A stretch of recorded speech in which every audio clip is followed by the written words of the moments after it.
나누겠습니다. 화면을 참고해 주시기를 바랍니다. 요한복음 6장 24절부터 봉독합니다.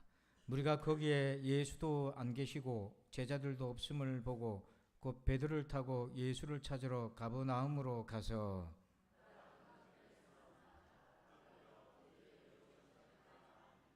예수께서 대답하여 이르시되 내가 진실로 진실로 너희에게 이르노니 너희가 나를 찾는 것은 표적을 본 까닭이 아니요 떡을 먹고 배부른 까닭이로다.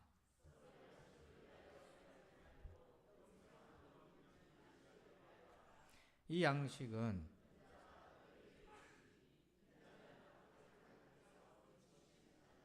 그들이 묻되 우리가 어떻게 하여야 하나님의 일을 하오리까? 예수께서 대답하여 이르시되 하나님께서 보내신 이를 믿는 것이 하나님의 일이니라 하시니. 아멘. 할렐루야. 자, 오늘 책의 사람 8번째 제목을 같이 한번 읽어봅시다. 시작. 배부를 때 생각하라.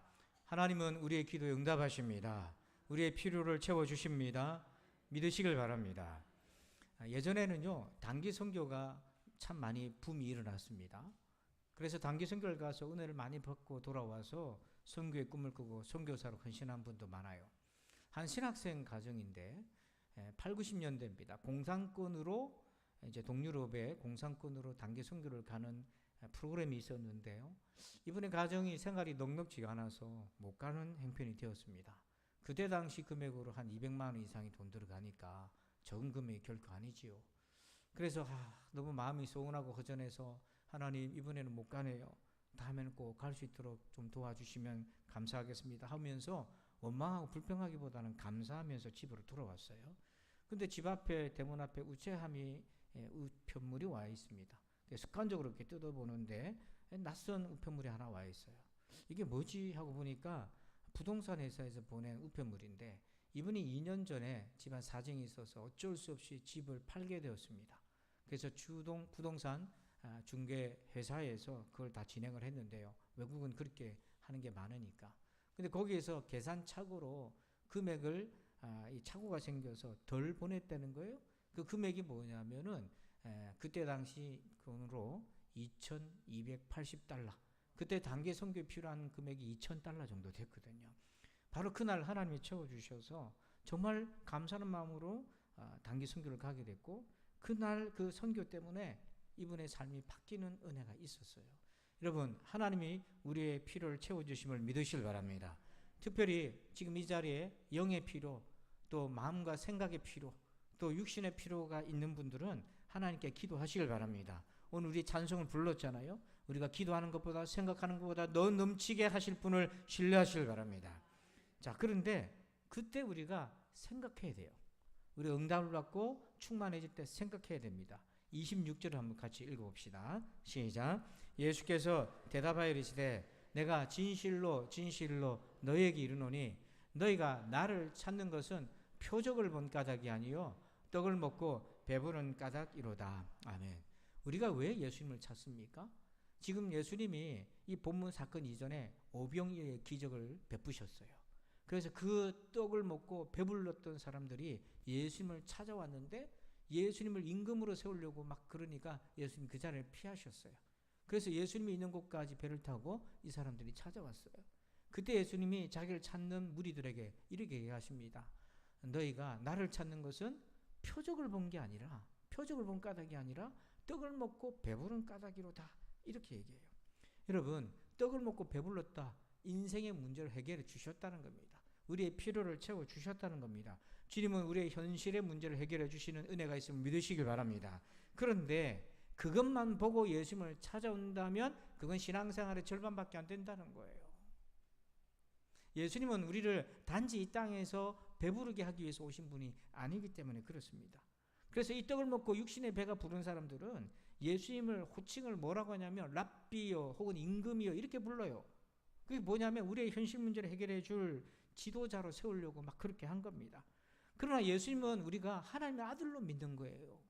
예수님은 하나님의 아들로서 우리를 위하여 십자가를 베풀어 주신 구원자로 믿는 것인데 이들은 떡 먹고 배부르니까 그거는 안중에 없고 우리의 현실의 문제를 해결해 줄 분으로 여기고 있어요. 여러분, 떡 안에는요 표적이 있어요. 저와 여러분에게 응답해 주실 때는 그 안에는 표적이 있단 말이에요. 떡을 먹고 배부른 것으로 만족하지 말고 표적을 보시기를 축원합니다. 표적은 예수님이 누구신지를 가리키는 신호예요. 예수님이 왜 이 땅에 오셨는지를 가리켜주는 신호예요.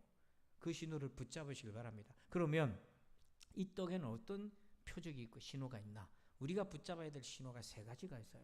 오늘 꼭 붙잡았으면 좋겠는데요. 첫 번째, 1번 제목 읽어봅시다. 시작. 영혼의 허기를 느끼라. 자, 우리 5절 말씀을 같이 읽겠습니다. 예수께서 눈을 들어 큰 무리가 자기에게로 오는 것을 보시고 빌립에게 이르시되 우리가 어디서 떡을 사서 이 사람들을 먹이겠느냐 하시니. 아멘. 자, 예수님을 따르는 많은 사람들을 보면서 예수님이 긍휼히 여기셨어요. 불쌍히 여기셨어요. 어디서 떡을 사야 이 사람들을 먹이겠는가? 즉 예수님은 자기를 따르는 사람들의 굶주림을 보셨어요. 육신의 필요를 보셨어요. 여러분, 하나님은 우리의 필요에 관심을 갖고 계십니다. 무관심한 게 절대 아니에요. 자, 그런데 우리는 육신의 허기만 느끼는 것이기 때문에 우리에게 문제가 돼요. 영적 허기를 느껴야 되는 겁니다. 오늘 우리의 문제는 육신의 허기는 너무너무 잘 느끼는데 육신의 필요는 너무너무 예민하게 느끼는 거에 반해서 영적 허기에 대해서는 마비되어 있다는 거죠. 그래서 아모스 8장 11절에 이스라엘이 망할 때에 그 당시 분위기가 어땠냐면 영적 허기가 마비되었었다는 거예요. 주 여호와의 말씀이니라. 보라, 날이 이를지라 내가 기근을 땅에 보내리니 양식이 없어 주림이 아니며 물이 없어 가람이 아니요 여호와의 말씀을 듣지 못한 기갈이라. 하나님이 영적 기갈을 보낼 거라는 거죠. 왜 그렇습니까? 이거를 보내야 자기들이 지금 영적 굶주림 상태에 있다는 것을 그나마 알 수 있기 때문에 그런 거예요. 여러분, 이스라엘 망할 때요 떡도 기름도 재물도 넘쳐났어요. 제단마다 기름이 넘치고 연기가 넘치고 재물 태우는 향이 넘쳤어요. 그런데 이스라엘이 타락하고 망했습니다. 왜요? 양식과 물이 부족해서가 아니라 이들이 하나님에 대한 마음의 영적 기갈을 느끼지 못했던 거예요. 오늘 저와 여러분은 이 영적 허기를 느끼고 계십니까? 하나님은 영적 허기를 느끼지 못한 이 세대에 영적 허기를 느낀다는 게 얼마나 중요한지를 우리 오늘 깨워주시는 거예요. 여러분, 우리가 어떻게 해야 영적 허기를 느낄 수 있겠습니까? 어느 지점에서 영혼의 허기를 느낄 수 있나요?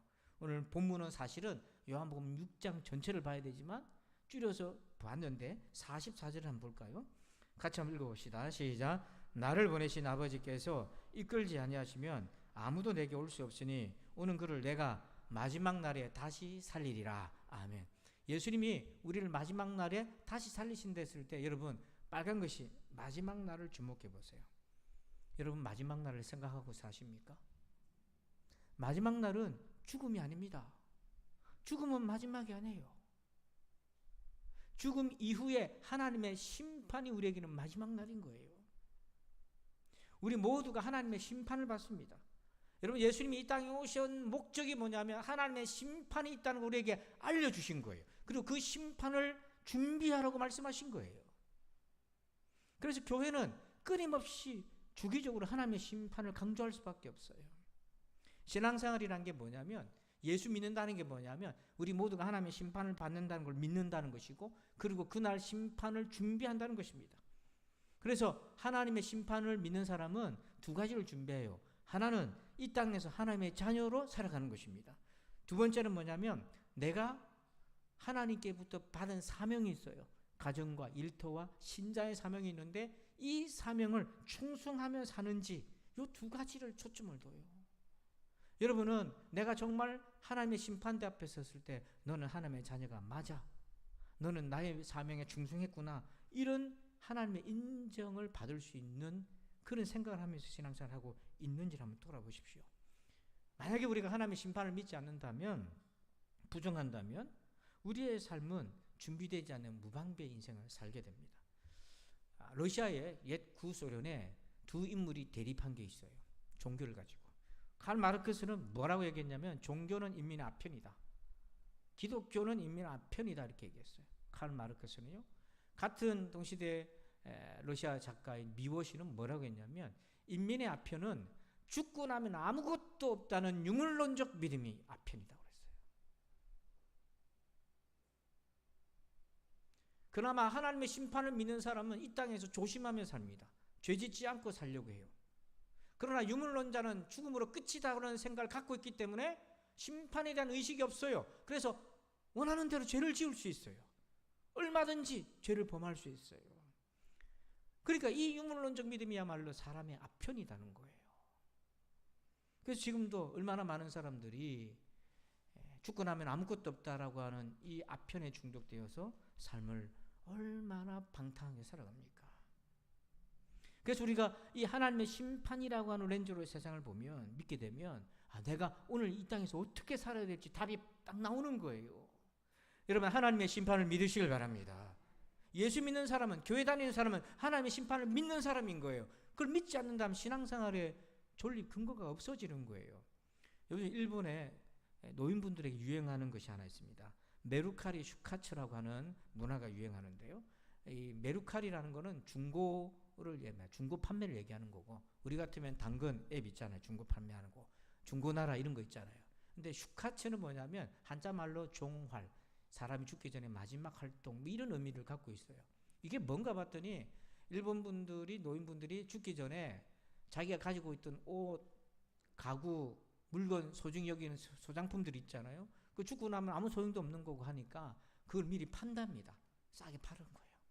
그렇게 애지중지하는 걸 다 팔면서 마지막 생애를 준비하는 것이고, 어떤 분은요 사전 장례식을 합니다. 살아있을 때 생전 장례식을 한다는 거예요. 그래서 자기 살아있을 때 지인들 불러서 장례식을 치르는 거예요.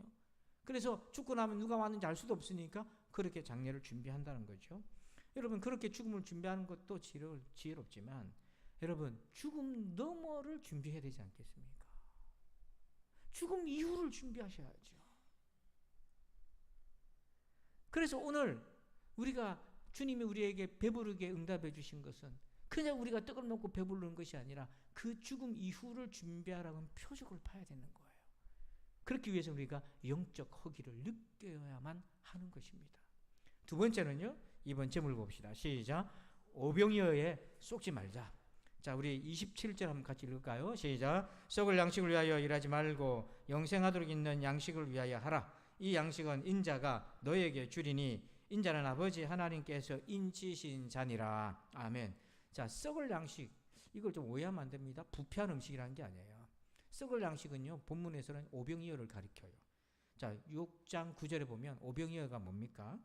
한 아이가 보리떡 5개와 물고기 2마리를 가지고 있나이다.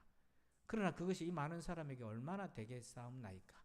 예수님을 따라다니는 5,000명 이상 되는 사람들 중에 유일하게 도시락 갖고 온 애가 있었는데 바로 보리떡 5개, 물고기 2마리예요. 이게 도시락입니다. 자, 여러분, 저거 먹고 나면, 시간 지나면 돌아서면 또 어떻게 되죠? 배고파요. 또 밥을 한 끼를 먹습니다. 그렇게 먹고 10년, 20년, 몇십 년을 살지만 결국엔 사람은 어떻게 되죠? 죽습니다.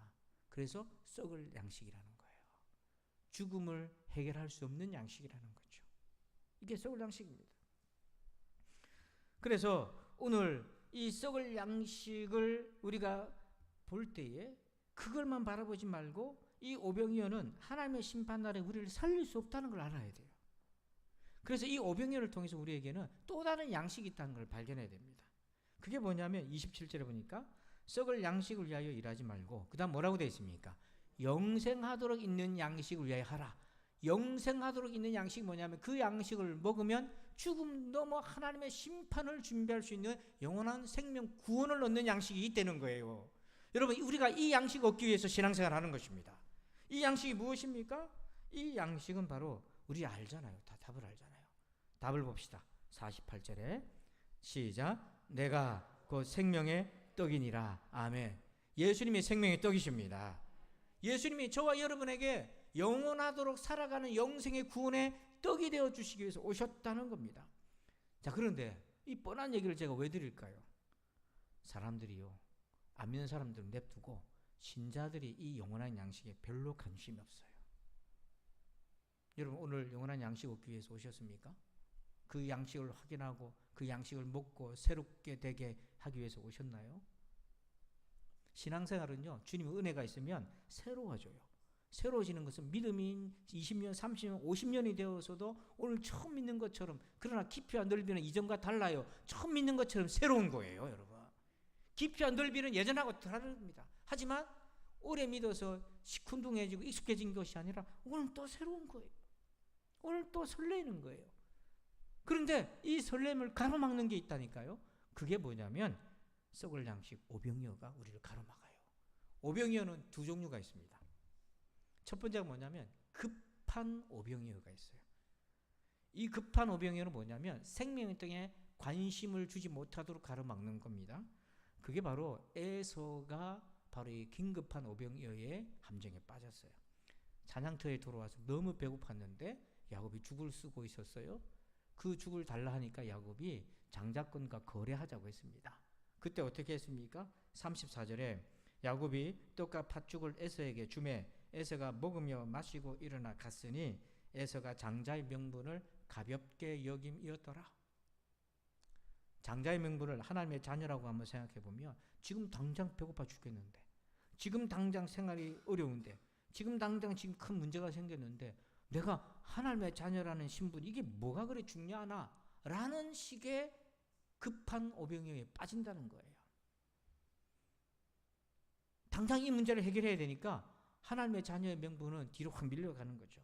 근데 그 뒤에 어떤 일이 생겨요? 시간이 좀 지나서 아버지 이삭이 눈이 멀 때 자식에게 유산 물려줄 때 야곱에게 유산을 물려줍니다. 축복을 물려줘요. 그리고 그 야곱이 베델을 가다가 거기서 노숙할 때에 아브라함이 하나님을 만나요. 그래서 아브라함에게 약속하신 것을 야곱이 약속을 유산으로 받습니다.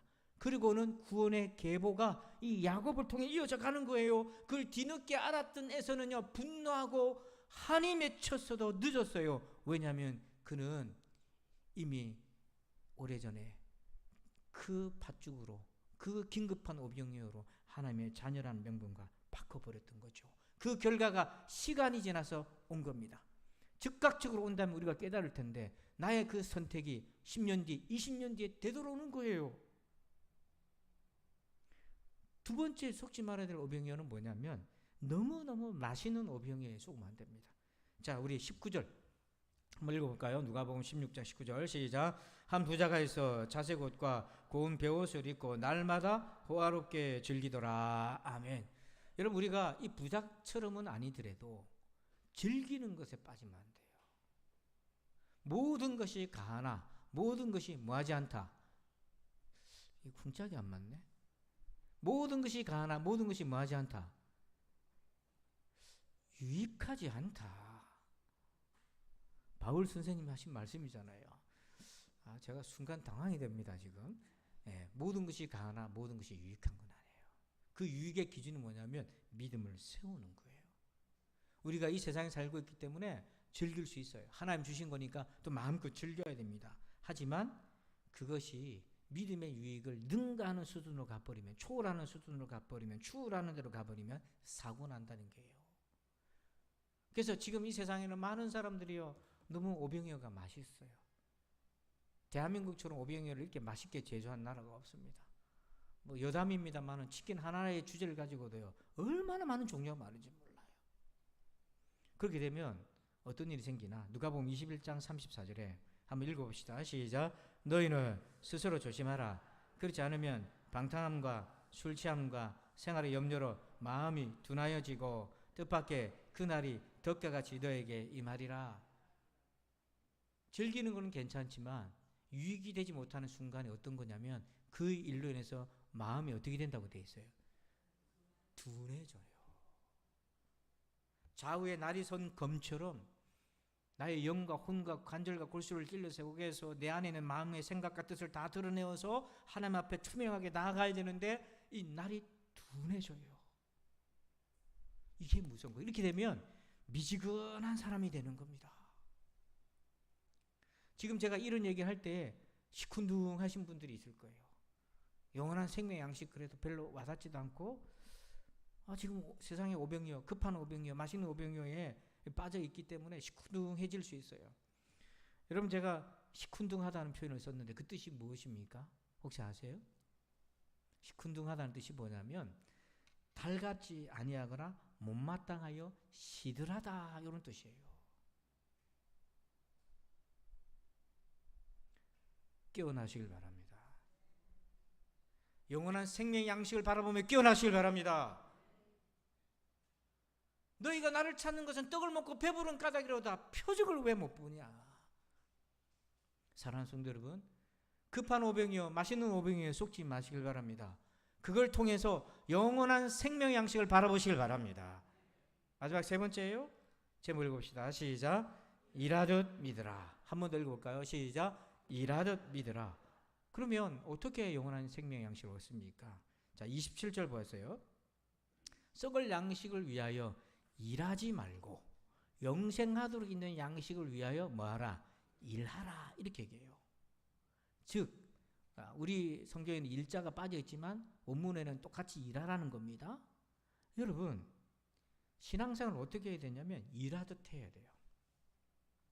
자, 29절에 신앙생활을 이렇게 일이라고 정의를 했어요. 예수께서 대답하여 이르시되 하나님께서 보내신 일을 믿는 것이 하나님의 뭐예요? 우리가 하나님의 일을 하시길 바랍니다. 그건 뭐냐면 예수님을 믿는 거예요. 근데 왜 하나님의 일이라고 표현했냐고. 일.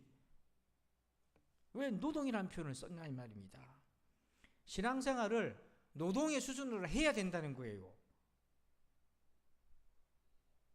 성경에는 노동의 비유를요, 농부, 어부 이런 비유를 드는데, 자, 마태복음 20장 1절에 보면 천국은 마치 품꾼을 얻어 포도원에 들여보내려고 언제 갔다고요?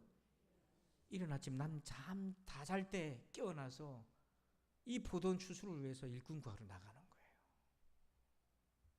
그리고 누가복음 5장 5절에 어부는 어떻게 일합니까? 시몬이 대답하여 이르되 선생님 우리들이 뭐하도록 밤이 새도록 수고하였으되 밤 새면서 물고기를 잡아요. 얼마나 피곤하고 힘들겠어요. 그래도 근근히 살아갈까 할 정도로 힘든 여생이에요. 야고보서 5장 7절에 그러므로 형제들아 주께서 강림하시기까지 길이 참으라. 보라 농부가 땅에서 나는 귀한 열매를 바라고 길이 참아 이른 비와 늦은 비를 기다리라니. 농부들이 기다리는 거예요.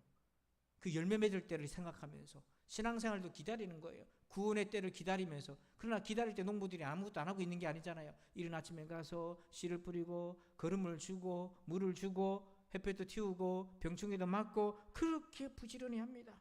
그러나 당장의 열매가 없더라도 그 딸을 바라보고 소망을 가지고 기다리는 거죠. 여러분 신앙생활을 이렇게 예수님이 하라고 말씀하신 거예요. 하나님의 일이라는 거예요. 썩을 양식을 위해서 그렇게 일하는데 열심히. 왜 영원한 생명 양식을 위해서는 일할 정도로 신앙생활을 생각을 안 하고 있냐는 거예요.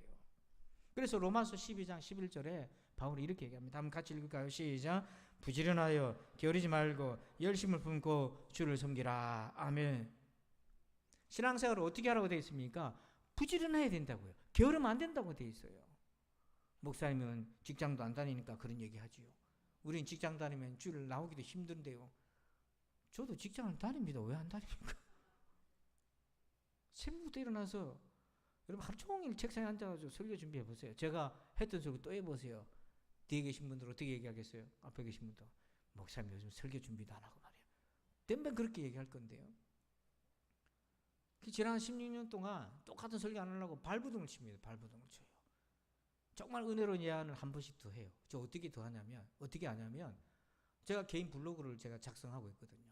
누구한테 보이려고 하는 게 아니라 하도 자료도 많고 책도 많이 나오고 설교도 오래 하니까 이걸 했는지 안 했는지도 모르니까요. 제가 그 블로그에다 댓글을 달아놔요. 제가 요건 몇 월 며칠 어디서 했다. 지금 찾아보면 딱 나와요. 여러분들에게 2년 전에 했다, 1년 전에 했다. 다양스러운 건 우리 성도들이 돌아서면 잊어버리기 때문에 그러니까 가끔씩 해도 처음 듣는 같이 듣는 분이 있어요. 그런데 명석한 두뇌를 가진 분들은 작년에 하셨는데 그런 분들이 있어요. 제가 모르는 게 아닙니다. 알지만 의도적으로 한 번 더 할 때도 있어요. 여러분 신앙생활 할 때요. 일을 할 때 참 힘들잖아요. 그래도 일할 때 월급도 받고 주수도 있고 보람도 있고 상을 하잖아요. 신앙생활도요. 일하듯이 하셔야 돼요. 일하듯이 하시길 바랍니다. 일하듯이 하시길 바랍니다. 신앙생활을요. 쇼핑하듯이 하면 안 돼요. 제가 어떤 장로님, 권사님 네 분을 만났는데요. 20년 만에 만났는데 둘 다 열심히 신앙생활 하는데 자영업자가 아니에요. 너무 바쁜 회사에서 일을 하고 있어요. 간부로 일을 하고 있어요. 근데도 최선을 다해 신앙생활을 하고 있어요. 안 힘듭니까? 하도 신기해서 안 힘듭니까? 근데 그때마다 구하고 찾고 두드릴 때마다 하나님 뭘 주십니까? 은혜를 주시잖아요. 그 은혜로 힘입어서 또 하게 된다는 거예요. 참 신앙생활이라는 거는 안 하면 안 해져요. 근데 열심히 가지고 하면 또 그때마다 하나님 은혜를 줘서 하게 되는 겁니다. 그래서 영원한 생명의 양식을 얻으려면 일해라.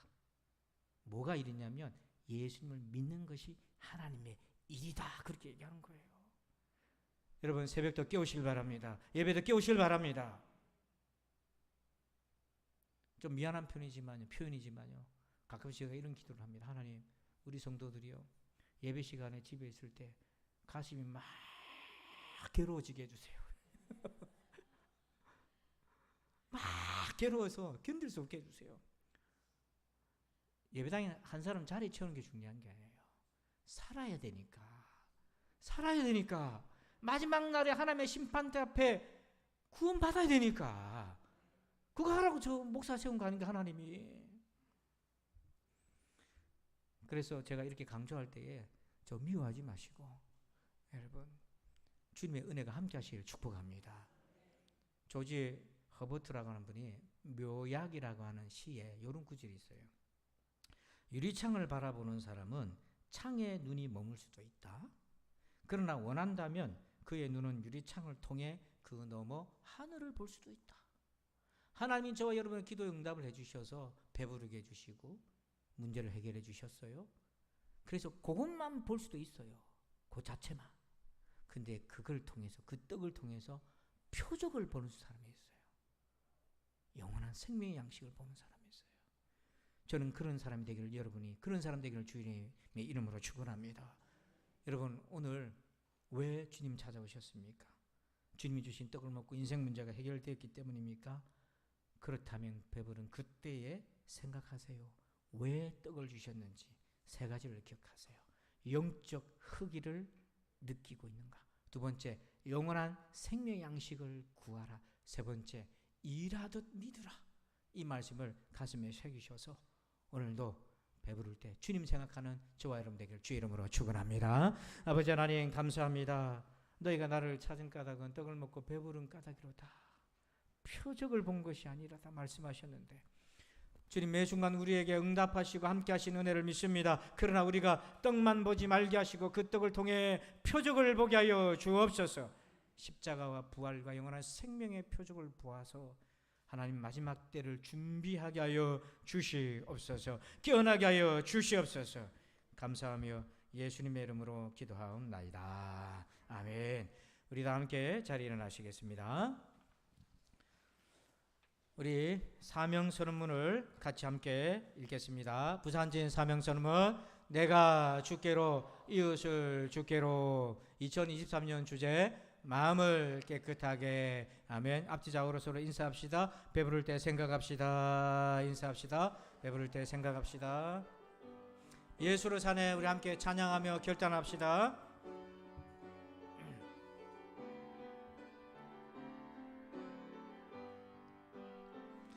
예수로 사네. 그 힘으로 서네. 예수와 가네. 그의 길로 걷네. 그 안에서 보네.